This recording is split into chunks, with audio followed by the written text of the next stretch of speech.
السلام علیکم ورحمۃ اللہ تعالی وبرکاتہ۔ الحمدللہ رب العالمین والصلاة والسلام علی اشرف المرسلین۔ محترم طلباء، آج کا ہمارا پہلا مسئلہ یہ ہے کہ آقا نے اپنی بادی کا نکاح کرا دیا تو وہ بادی اپنے آقا کی خدمت کرے گی، اور شوہر جب کبھی فرصت ملے گی، وقت ملے گا، آقا کی خدمت سے وہ فارغ ہوگی تو شوہر پھر اس سے وطی کرے گا، اور آقا پر لازم نہیں ہے کہ ان دونوں کے درمیان تخلیہ کر دے، یعنی الگ رہنے کا ٹھکانہ کر دے۔ اس لیے کہ آقا تو ملک رقبہ کی روح سے اس کا مالک ہوا، اور شوہر کو صرف ملک متاع ہی حاصل ہے، ملک بضاعی ہی حاصل ہے، تو فرصت ملنے پر وہ وطی کر لے گا۔ تو ایسی صورت میں شوہر پر نفقہ اور رہائش بھی لازم نہیں ہوگی، اور اگر آقا نے اس کو بالکل موقع دے دیا ہے ساتھ میں رہنے کا، الگ سپریٹ روم دیا، یا پھر گھر میں کہیں الگ رہنے کا انتظام کیا، یا الگ گھر دے دیا، دونوں الگ تھلگ رہنے لگے، تو پھر ایسی صورت میں شوہر پر نفقہ اور رہائش لازم ہوگی۔ دیکھیے، من زوج امتن تخدمہ، کسی نے بادی کا نکاح کرایا آقا نے، پھر وہ آقا کی خدمت کرے گی، وَيَطَعُهُ الزوج ان غفر بها، تو اور شوہر اس سے وطی کرے گا جب اسے فرصت ملے گی، موقع ملے گا۔ ولا تجب التبویہ، اور تبویہ لازم نہیں ہوگی۔ تبویہ کیا ہے؟ وہی ان یخلی بینہا وبینہ، یعنی اس بادی اور شوہر کے درمیان تخلیہ کرنا، یہ آقا پر لازم نہیں ہے، ان دونوں کو الگ رہنے کا ٹھکانہ کرنا۔ ای بین الامۃ والزوج فی منزلہ ولا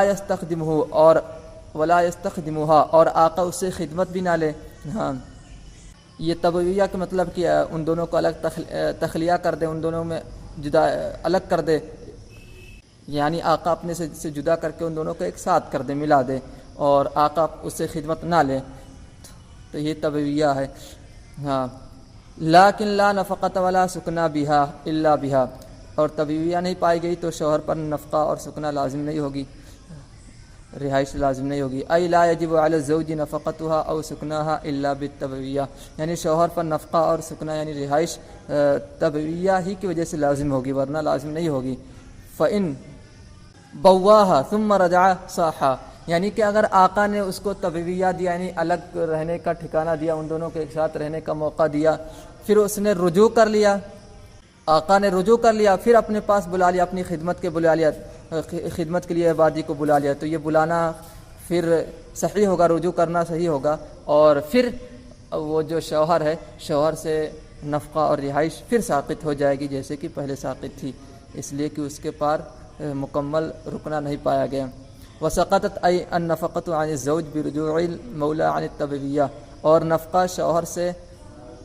آقا کے تبویہ سے رجوع کرنے کی وجہ سے ساقط ہو جائے گا۔ پھر فرماتے وَلَوْ خَدَمَتْهُ بِلَا اسْتِخْدَامِهِ لا، اور اگر وہ بادی جو ہے اپنے آقا کی خدمت کرتی ہے بغیر آقا کی خدمت کے مطالبہ کیے بغیر، یعنی آقا نے خدمت کا مطالبہ نہیں کیا، پھر بھی وہ بادی خدمت کرتی ہے،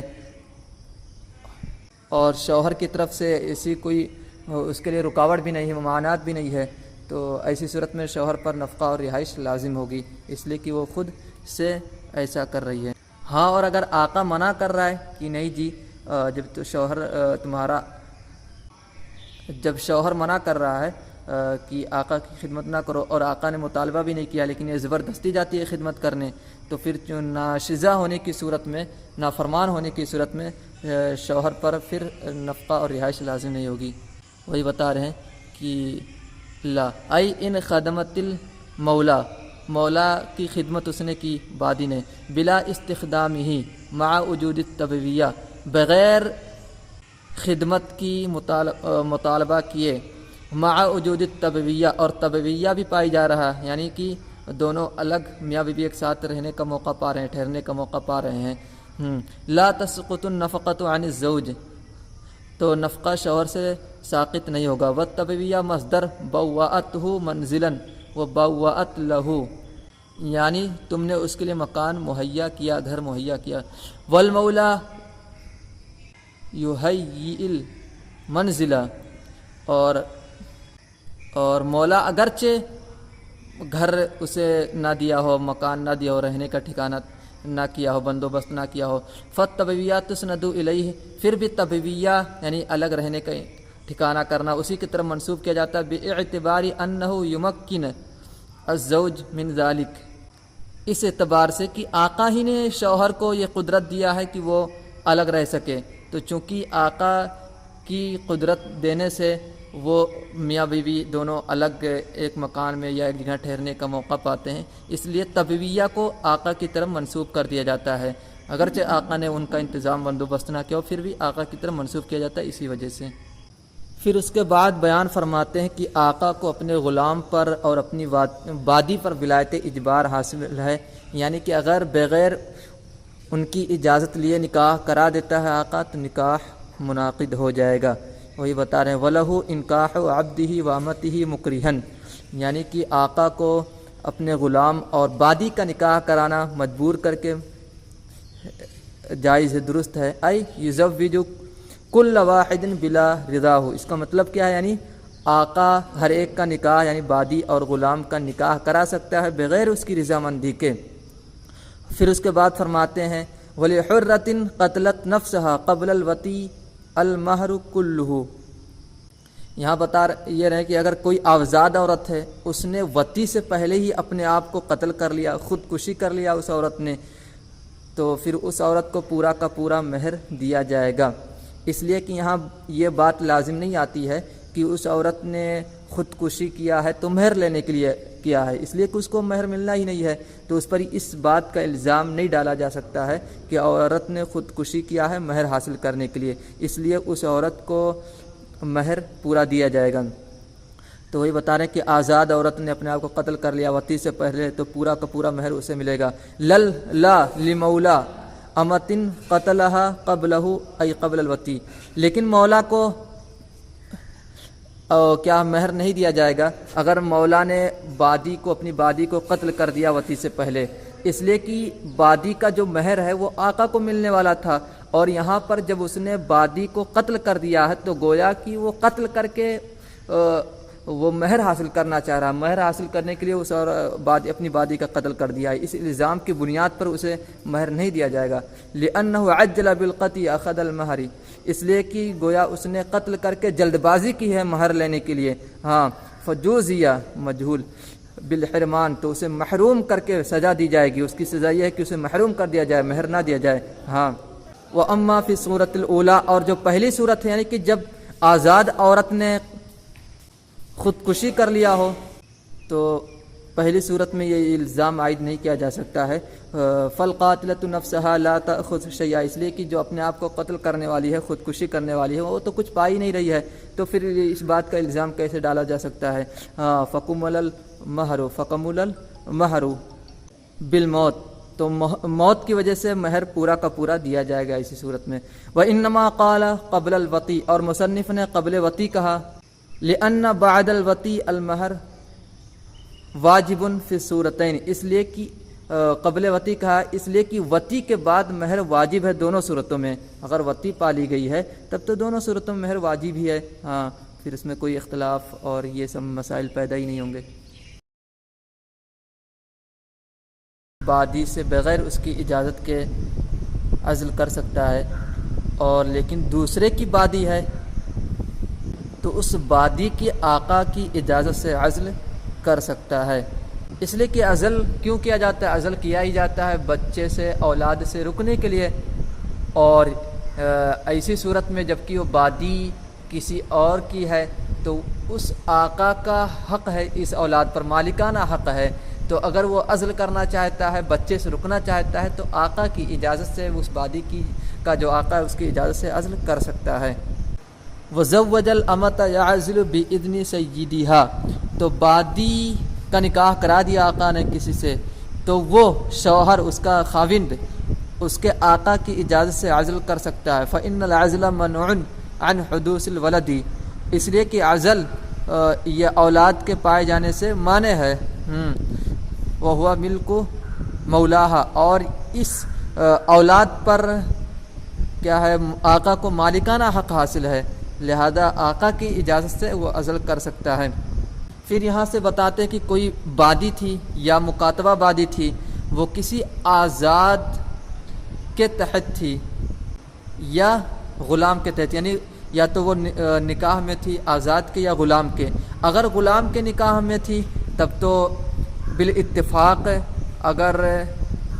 وہ بادی یا مکاتبہ بادی آزاد ہوتی ہے تو پھر اسے خیار فسخ حاصل ہوگا، اس لیے کہ جب یہ بادی آزاد ہو گئی تو اور شوہر غلام ہے تو غلام کے تحت رہنا یہ ایک آزاد عورت کے لیے باعث ننگ و عار ہے، اس لیے اسے خیار فسخ حاصل ہوگا۔ لیکن اگر شوہر آزاد ہو تو اس میں اختلاف ہے۔ ہم کہتے ہیں عند الاحناف یہ ہے کہ اب بھی عورت کو خیار فسخ حاصل ہوگا، اس لیے، اور امام شافعی علیہ رحمہ کے نزدیک یہ ہے کہ خیار فسخ حاصل نہیں ہوگا۔ یہ اختلاف کیوں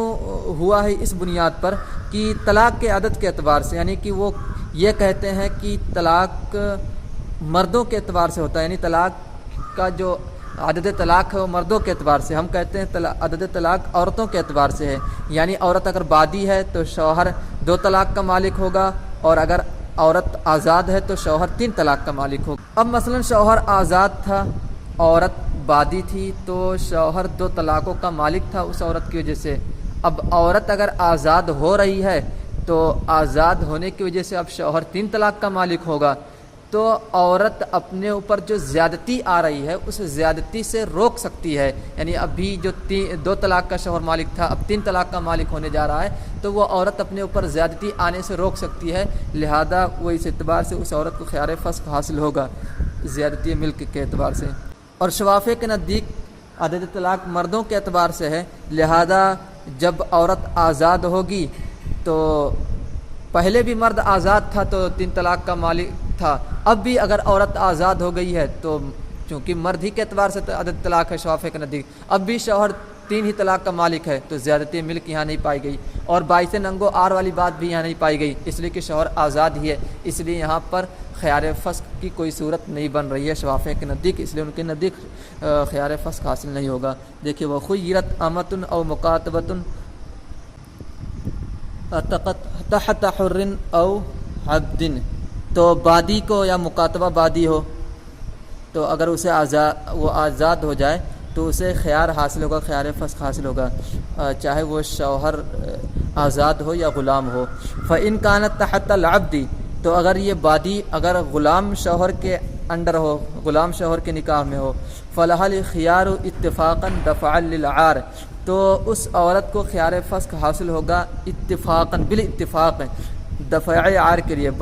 چونکہ یہ غلام کے نکاح میں ہونا ایک آزاد عورت کے لیے باعث ننگ و عار ہے، اس لیے خیار فسخ بالاتفاق حاصل ہوگا۔ وهو ان تكون الحرة فراشا للعبد،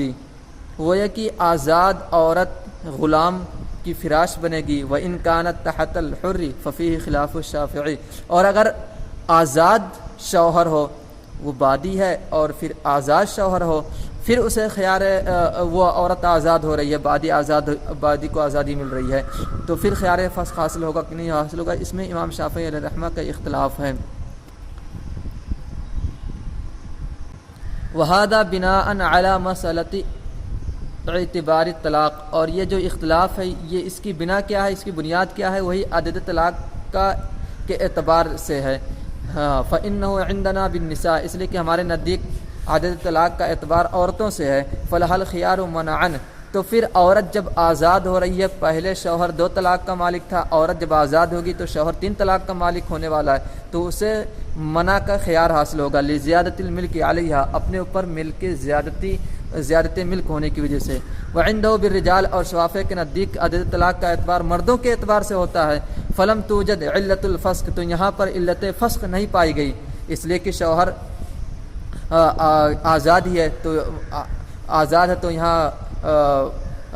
غلام کے نکاح میں ہونا نہیں پایا جا رہا ہے، یعنی ایک آزاد عورت کا غلام کے نکاح میں ہونا نہیں پایا جا رہا ہے، تو باعث ننگ و عار والی بات بھی نہیں پائی جائے گی، شوہر اس لیے کہ شوہر آزاد ہے۔ اور زیادت الملک، اور زیادت ملک والی صورت بھی نہیں پائی جائے گی، اس لیے کہ جو طلاق کا اعتبار کیا جاتا ہے، عدد طلاق کا اعتبار شوافع کے نزدیک مردوں کے اعتبار سے کیا جا رہا ہے، تو عورت آزاد نہیں تھی تو بھی شوہر 3 طلاق کا مالک تھا، عورت آزاد ہوگی تو بھی شوہر 3 طلاق کا مالک ہے، اس لیے یہاں دونوں صورتیں نہیں پائی جا رہی ہیں، لہذا شوافی کے نزدیک خیار فسخ حاصل نہیں ہوگا عورت کو۔ پھر فرماتے ہیں کہ اگر بادی نے بغیر آقا کی اجازت کے نکاح کر لیا تو نکاح جائز سی بات ہے، آقا کی اجازت پر موقوف ہوگا، لیکن پھر اسے آزاد کر دیا گیا، تو اگر بادی کو آزاد کر دیا گیا تو پھر وہ نکاح نافذ ہو جائے گا، اور اس بادی کو پھر خیار بھی نہیں حاصل ہوگا، اس لیے کہ اس نے خود سے نکاح کیا تھا، از خود نکاح کیا تھا، تو پھر خیار فسخ پائے جانے کی کوئی صورت بھی نہیں بنتی ہے۔ ہاں، امتن نکحت بلا اذن، بادی نے نکاح کر لیا تھا بغیر آقا کی اجازت کے، فعتقت نفذا، پھر اسے آزادی مل گئی تو نکاح نافذ ہوگا، ولم تخیر، اور اسے خیار فسخ حاصل نہیں ہوگا، لأنہا قد رضیت، اس لیے کہ وہ اس نکاح سے راضی ہے۔ ہاں، یہاں سے بیان فرماتے ہیں کہ اگر بادی سے وطی کی گئی تو جو مہر متعین تھا، چاہے وہ مہر مثل سے زائد ہی رہا ہو، وہ تمام مہر کا مالک آقا ہوگا، آقا کو وہ مہر ملے گا،